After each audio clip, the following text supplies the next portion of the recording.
কালকে কমরেড মীনাক্ষী মুখার্জি তার নমিনেশন পেশ করেছেন। তো সেখানে নমিনেশন পেশ করতে গেলে সেখানে হলফনামায় সব জানাতে হয় যে তার স্থাবর অস্থাবর কী কী সম্পত্তি আছে, সমস্ত কিছু জানাতে হয়।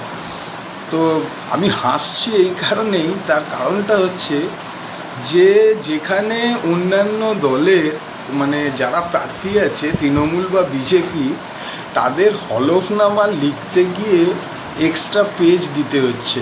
মানে আমাদের যেরকম পরীক্ষায় দিত না আগে, এইচএস মাধ্যমিকে একটা পেপার দিত, তারপরে যদি এক্সট্রা লেখার থাকতো তাহলে আবার একটা এক্সট্রা পেপার দিত।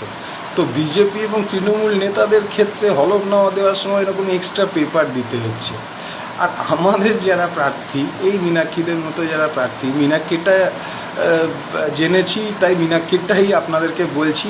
ম্যাক্সিমাম প্রার্থী আমাদের এইরকমই, কোনো মালিকানা নেই, কোনো গয়না নেই, 2000 টাকা হাতে, ঠিক আছে, স্থাবর অস্থাবর কোনো সম্পত্তি নেই, একটা মোটর সাইকেল আছে, মানে ওই ছোট সাইকেলে যেগুলো মোটর লাগানো থাকে আর কি, তার মূল্য হচ্ছে 20,000 টাকা।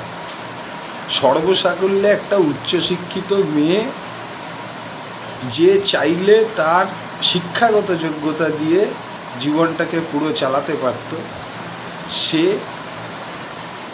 আমাদের সিপিএম পার্টিটা করে তার যে দক্ষতা সেটাকে